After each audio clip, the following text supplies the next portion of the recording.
नमस्कार दोस्तों, क्या हाल है सभी के। आशा करता हूँ सभी स्वस्थ होंगे और आप सभी ने अपने अध्ययन को नियमित रूप से जारी रखा होगा। दोस्तों, हमने जब से ये श्रृंखला शुरू की है एमसीक्यूज़ की, अभी हमने ज्योग्राफी से शुरू की है। आप सभी की वजह से इसको बहुत अच्छा रेस्पॉन्स भी मिल रहा है। मैं आप लोगों को इस चीज़ के लिए आश्वस्त करता हूँ, आपको इतने सारे प्रश्न एक एक टॉपिक में से इतने इम्पोर्टेंट प्रश्न आपको बताता चलूँगा कि आपको और कोई किताब, कोई भी एमसीक्यू की पुस्तक, कुछ भी पढ़ने की आवश्यकता नहीं पड़ेगी। एक बार आपने इनको ठीक से देख लिया, समझ लिया, मान के चलिए आप कोई सा भी एग्ज़ाम दीजिए। इवन मैं आपको इतना आश्वस्त करता हूँ कि अच्छे से अच्छे लेवल का एग्ज़ाम जो होगा, आरएस प्री तक का जो एग्ज़ाम होगा एमसीक्यूज़ वाला, उसमें भी आपको कोई दिक्कत नहीं आने वाली है। हम सभी तरह के क्वेश्चंस, इजी भी, मॉडरेट भी और थोड़े डिफिकल्ट लेवल के क्वेश्चन सभी को लेकर चलेंगे। ठीक है, हमने अभी तक एक प्रश्न संख्या 1 से लेकर और क्वेश्चन नंबर 20 मतलब प्रश्न संख्या 20 तक हमने क्वेश्चंस भी कर लिए और उनके आंसरों को न केवल हमने जाना, उनको समझा भी, अतिरिक्त भी बहुत सारी जानकारियां मैंने आपको दी। ठीक है, अब इसी श्रृंखला को और आगे बढ़ाते हैं और इस वाले सेक्शन में, इस वाले लेक्चर में हम प्रश्न संख्या 21 से प्रारंभ कर रहे हैं। ठीक है, चलिए शुरू करते हैं। पहला प्रश्न आप लोगों के सामने है। प्रश्न क्या है दोस्तों? प्रश्न है पाली। कौन सा जिला? पाली। पाली से सर्वाधिक लंबी सीमा बनाने वाला जिला कौन सा है? देखिए, हम करते क्या है, अक्सर ये प्रश्न तो आप लोगों ने बहुत पढ़ा होगा कि राज्य में सर्वाधिक जिलों से सीमा बनाने वाला जिला तो कौन सा है? पाली। ये तो पता है, लेकिन इसके आगे भी बहुत सारे प्रश्न बनते हैं। जैसे पाली से सबसे लंबी सीमा कौन बनाता है? पाली से सबसे छोटी सीमा कौन बनाता है? पाली से कितने मरुस्थलीय जिले सीमा बनाते हैं? पाली से कितने पर्वतीय जिले सीमा बनाते हैं? तो इस प्रकार के प्रश्न भी बनते हैं। केवल वहाँ तक नहीं रुकना है कि सर्वाधिक जिलों से पाली सीमा बनाता है, वो प्रश्न तो अब पूछा ही नहीं जाता है। इस प्रश्न के जो ऑप्शन है कि पाली से सर्वाधिक लंबी सीमा कौन बनाता है, वो आपके सामने है। नागौर, जोधपुर, राजसमंद और बाड़मेर। जो डेस्क्रिप्टिव इसके जो, जब मैं समझाऊंगा, जब लेक्चर्स लूँगा, ये तो हम एमसीक्यू कर रहे हैं, वहाँ पर आपको इसको पूरे डिटेल में मैं आपको एक एक प्रश्न बताने वाला हूँ और पूरी डिटेल में समझेंगे। और आपको इस चीज़ की गारंटी देता हूँ, आप कहते हो याद नहीं होने का, मैं इस चीज़ की गारंटी देता हूँ, आप भूलोगे नहीं इसे। ठीक है, तो नागौर, जोधपुर, राजसमंद और बाड़मेर, इन 4 जिलों में से वे चारों की चारों जिलों की किससे सीमा बनाते हैं? बनाने को तो ये पाली से सीमा बनाते हैं। पूछा जा रहा है कि पाली से सबसे लंबी सीमा कौन बनाता है? तो दोस्तों, पाली से सबसे लंबी सीमा बनाने वाला जिला कौन सा है? ऑप्शन बी, जोधपुर पाली से सबसे लंबी सीमा बनाने वाला जिला है। ठीक है, तो इस प्रश्न का आंसर हो जाएगा जोधपुर। और पाली से न्यूनतम सीमा वाला पूछ ले तो न्यूनतम सीमा न्यूनतम सीमा बनाने वाला जिला कौन सा हो जाएगा यहाँ पर दोस्तों? बाड़मेर हो जाएगा। बढ़ेंगे अगले प्रश्न की ओर।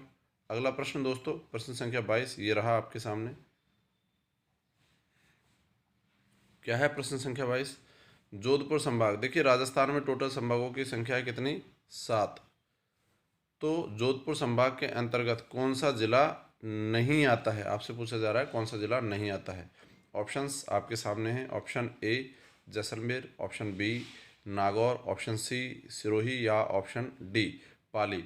इन चारों जिलों में से वह कौन सा जिला है जो नहीं आता है जोधपुर संभाग के अंतर्गत?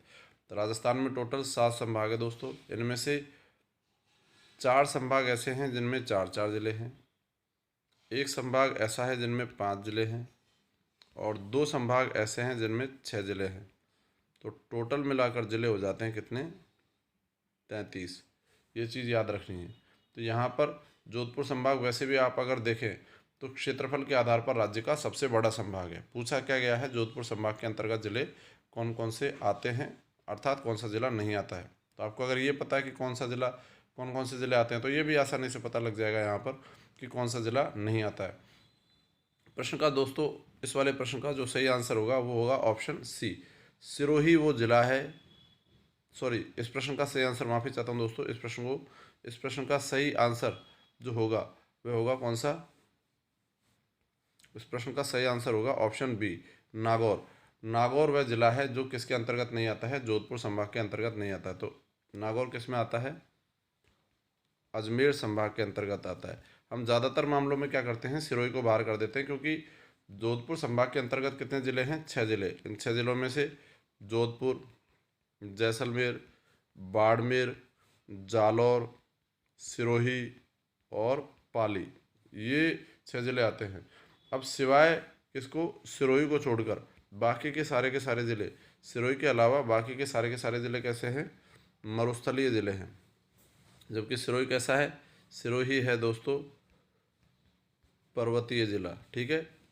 इसलिए इसको हम बाहर कर देते हैं, लेकिन नहीं इसको याद रखना है कि सिरोही पर्वतीय ज़िला होते हुए भी किसका भाग है? जोधपुर संभाग का ही भाग है। इसका क्वेश्चन दूसरा भी बन सकता है। क्वेश्चन कैसे बनता है दूसरा? आपसे पूछा जाएगा कि जोधपुर संभाग का एकमात्र पर्वतीय ज़िला कौन सा है? जोधपुर संभाग का एकमात्र पर्वतीय ज़िला कौन सा है? तो आंसर क्या हो जाएगा आप लोगों का? आंसर हो जाएगा सिरोही, ठीक है। बाकी के सभी ज़िले मरुस्थलीय संभाग बोला है इसलिए जाता है जोधपुर को, क्योंकि इसको सिरोही को छोड़कर बाकी सभी ज़िले कौन से हो जाते हैं? ये हो जाते हैं मरुस्थलीय ज़िले। लेकिन कौन सा जोधपुर संभाग में नहीं आता है, उसका आंसर मैं आप लोगों को बता चुका हूँ, वो हो जाएगा नागौर। चलिए बढ़ जाते हैं आगे, बात कर लेते हैं अगले प्रश्न के बारे में। अगला प्रश्न ये रहा आपके सामने। अगला प्रश्न है,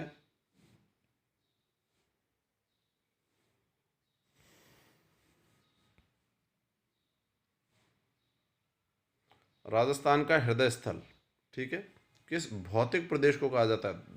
दोस्तों देखिए, एक चीज़ याद रखनी है, जब पूछा जाता है राजस्थान का हृदय स्थल किसे कहा जाता है, तो जब जिले पूछे जाते हैं जब तो हम जानते हैं किसे कहा जाता है, अजमेर को कहा जाता है। लेकिन जब हम बात करेंगे किस बारे में, कि भाई साहब 4 भौतिक प्रदेश है, राजस्थान को मूल रूप से 4 भौतिक प्रदेशों में बांटा गया है। इन 4 भौतिक प्रदेशों में से अगर आपको बताना हो कि राजस्थान का दिल या राजस्थान का हृदय स्थल कौन से भौतिक प्रदेश को कहा जाता है, तो आपका आंसर क्या होना चाहिए? ऑप्शंस आपके सामने हैं, अरावली पर्वतीय प्रदेश, पश्चिमी मरुस्थलीय प्रदेश, पूर्वी मैदानी प्रदेश और दक्षिणी पूर्वी पठारी प्रदेश। यही 4 जो है क्या है राज्य के, यही 4 भौतिक प्रदेश है। तो इन 4 भौतिक प्रदेशों में से आपसे पूछा ये जा रहा है कौन सा भौतिक प्रदेश को राजस्थान का हृदय स्थल कहा जाता है। तो इस प्रश्न का दोस्तों सही जवाब हो जाएगा पूर्वी मैदानी प्रदेश को। और पूर्वी मैदानी प्रदेश को क्यों कहा जाता है? कि भाई साहब सबसे ज़्यादा उपजाऊ भौतिक प्रदेश है ये, और इसलिए इसको राजस्थान का अन्न भंडार भी कहा जाता है, ठीक है। सर्वाधिक जनसंख्या घनत्व भी इसी क्षेत्र में पाया जाता है, क्योंकि कैसा क्षेत्र है? मैदानी क्षेत्र है, और मैदानी क्षेत्रों में तुलनात्मक दृष्टि से जनसंख्या भी ज़्यादा निवास करती है। तो इसी वजह से इसको पूर्वी मैदानी प्रदेश को ही राजस्थान का क्या कहा जाता है? हृदय स्थल दोस्तों कहा जाता है। ये चीज़ हमको याद रखनी है। बढ़ेंगे अगले प्रश्न की ओर। अगला प्रश्न आप लोगों के सामने है दोस्तों। प्रश्न क्या है? प्रश्न ये है कि अरावली पर्वतीय प्रदेश, कौन सा भौतिक प्रदेश पूछा जा रहा है अब यहाँ पर? अरावली पर्वतीय प्रदेश का निर्माण किस काल में हुआ था? ऑप्शंस आपके सामने। ऑप्शन ए परमो कार्बोनिफेरस काल में, ऑप्शन बी टर्शियरी काल में, ऑप्शन सी जूरासिक काल में, या ऑप्शन डी प्री कैम्ब्रियन काल में। ये आपके ऑप्शन से बताना है आपको कि इन चारों कालों में से कौन से काल में अरावली पर्वतीय प्रदेश का निर्माण हुआ था। ये तो आपको पता ही होगा, अरावली वर्तमान में दोस्तों, वर्तमान में किस प्रकार का पर्वत है? अवशिष्ट पर्वत की श्रेणी में आता है। बाकी जब ये बना था तो जब निर्माण का समय था, निर्माण की प्रारंभिक अवस्था में ये भी कौन से पर्वतों में आता था?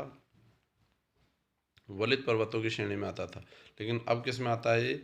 अब आता है दोस्तों अवशिष्ट पर्वत की श्रेणी में, ठीक। और इसकी दिशा राजस्थान में अगर हम बात कर लें तो राजस्थान में इसकी दिशा जो है मेरे दोस्तों ये है, अर्थात दक्षिण पश्चिम से उत्तर पूर्व में विस्तार रखता है राजस्थान में। इसके पश्चिम वाला भाग तो है मरुस्थलीय, इसका पूर्वी वाला भाग पठारी और मैदानी है, ठीक है। तो ये चीज़ हमको याद रखनी है। बताइए अरावली पर्वतीय प्रदेश का निर्माण किस काल में हुआ था? दोस्तों इस प्रश्न का जो सही उत्तर हो जाएगा वो हो जाएगा ऑप्शन डी, प्री कैम्ब्रियन काल में इसका निर्माण हुआ था।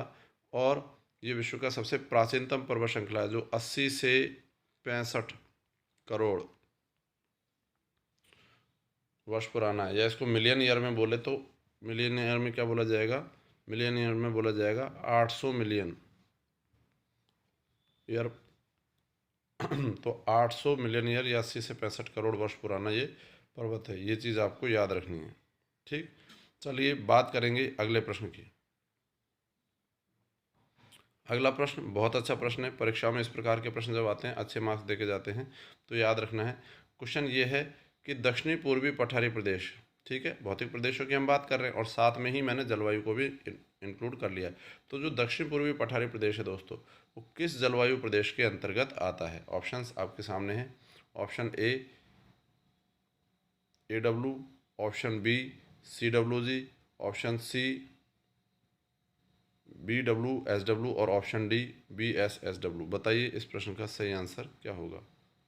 और ये किसके अनुसार बात कर रहे हैं हम? कोपेन के अनुसार, ठीक है। तो कोपेन का जो जलवायु वर्गीकरण है दोस्तों, ठीक है, उसका आधार इसने किसको रखा? वनस्पति को।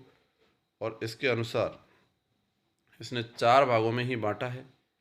राजस्थान की जलवायु को 4 भागों में ही बांटा। इन 4 जलवायु प्रदेशों में से अगर हम बात कर ले किसकी? दक्षिणी पूर्वी पठारी प्रदेश की, तो ये दक्षिणी पूर्वी पठारी प्रदेश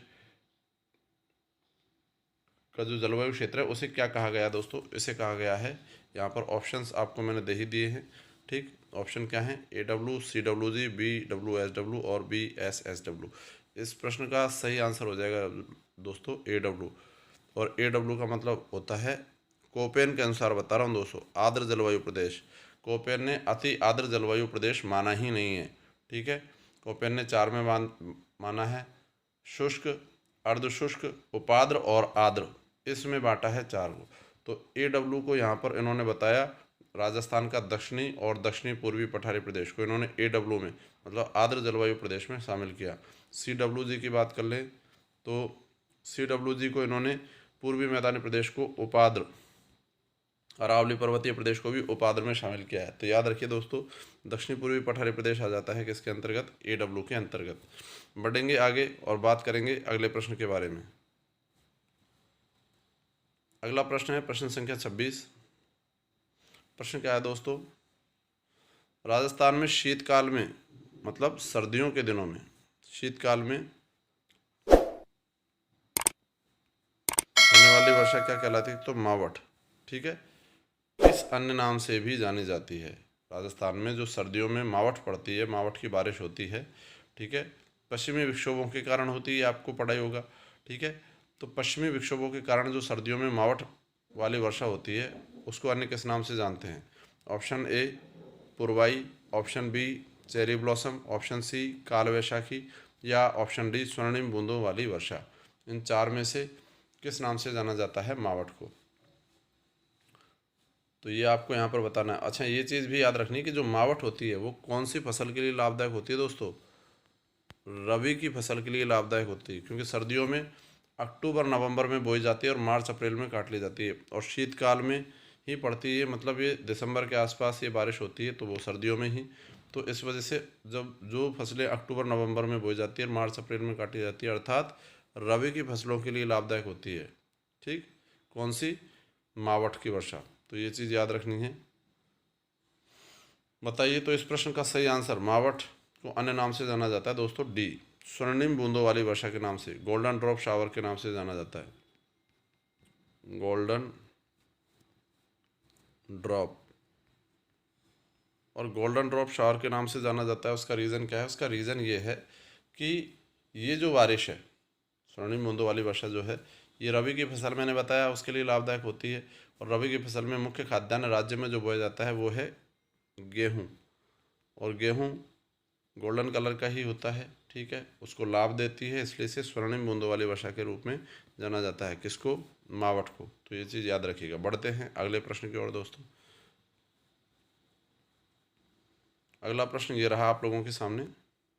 प्रश्न है दोस्तों, राजस्थान की एकमात्र अंतर्राष्ट्रीय नदी राज्य में एक ही है जो इंटरनेशनल रिवर है। ऑप्शंस आपके सामने हैं, लूणी, चंबल, घग्गर या बनास। बताइए प्रश्न का सही आंसर क्या होगा? तो दोस्तों इस प्रश्न का सही आंसर, इस प्रश्न का सही आंसर होगा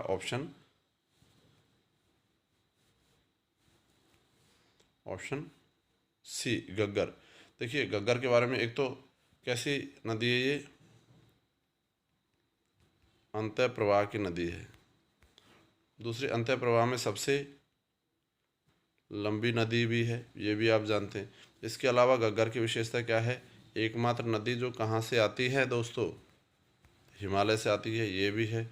इसके अलावा और क्या विशेषता हो जाएगी? इसकी विशेषता ये हो जाएगी दोस्तों कि राज्य की एकमात्र नदी है, राज्य की सबसे लंबी पश्चिमोन्मुखी नदी है, तो पश्चिम की ओर बहने वाली सबसे लंबी नदी है।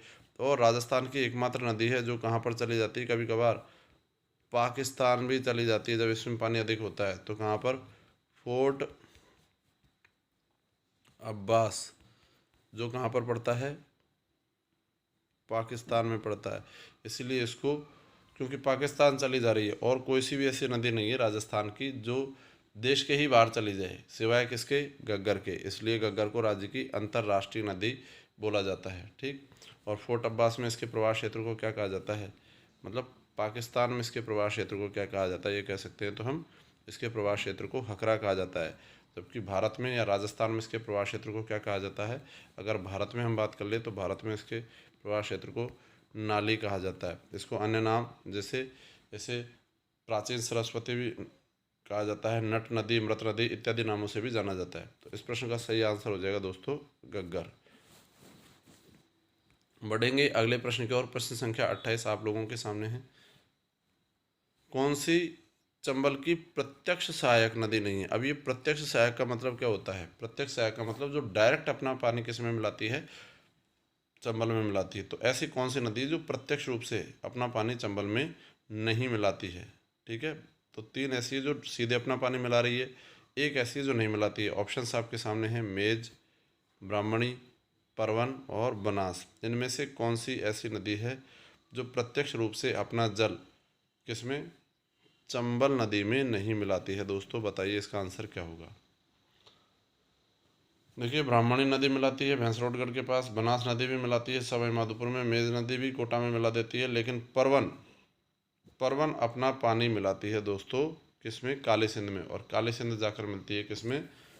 चंबल में। तो ये चीज़ याद रखिएगा कि प्रत्यक्ष सहायक इनमें से अगर कोई नहीं है, किसकी? चंबल की प्रत्यक्ष सहायक नहीं है, मतलब सीधे अपना पानी नहीं मिलाती है चंबल में, तो उस नदी का नाम हो जाएगा परवन। ठीक, तो इस प्रश्न का सही उत्तर हो जाएगा ऑप्शन सी, परवन।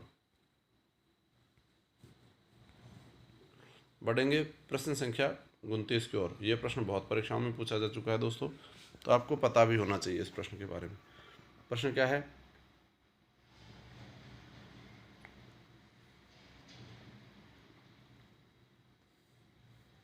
राजस्थान में औसत वार्षिक वर्षा कितनी होती है?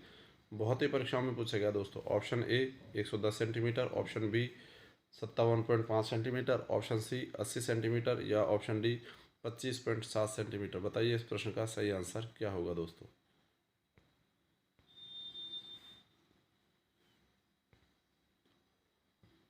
तो दोस्तों जो राजस्थान में होने वाली औसत वार्षिक वर्षा है वो है 57.5 सेंटीमीटर। अब अगर हम मान के चलिए आपको किसी परीक्षा में 57.5 नहीं मिलता है, 58 मिल जाता है, तो कर सकते हैं आप। आसपास का इतना सा गुंजाइश चलती है, बहुत ज़्यादा नहीं, एक आध 2-3 सेंटीमीटर आगे पीछे चल सकता है। तो राजस्थान में होने वाली औसत वार्षिक वर्षा कितनी है? 57.5 सेंटीमीटर। अभी हाल फिलहाल में ही पटवार में भी ये क्वेश्चन पूछा गया, वीडियो में भी क्वेश्चन पूछा गया। अगर हम बात कर ले भारत में होने वाली औसत वार्षिक वर्षा तो लगभग 110 से 127 सेंटीमीटर के आसपास होती है। तो राजस्थान में औसत वार्षिक वर्षा होती है दोस्तों 57.5 सेंटीमीटर। तो राष्ट्रीय औसत से लगभग आधी ही बारिश होती है। बढ़ जाते हैं आज के अंतिम प्रश्न की ओर। तो प्रश्न बहुत अच्छा है दोस्तों। प्रश्न क्या है आप लोगों को बता देता हूँ।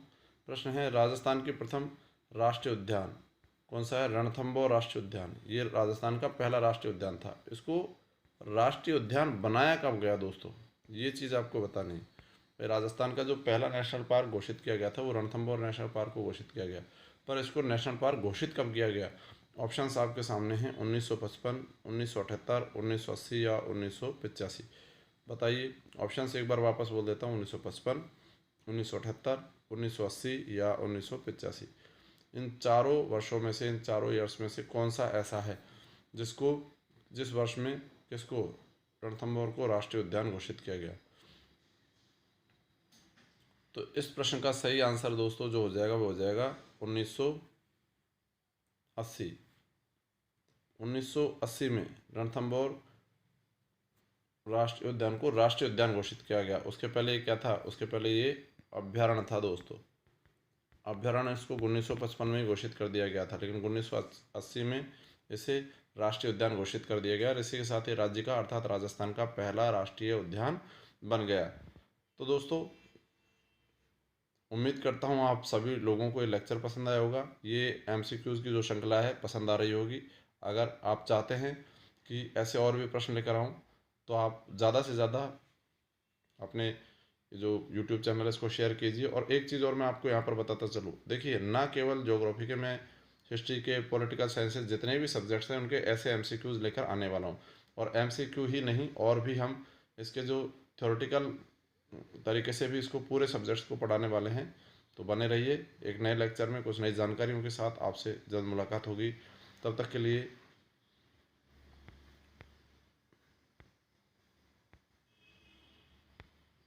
नमस्कार।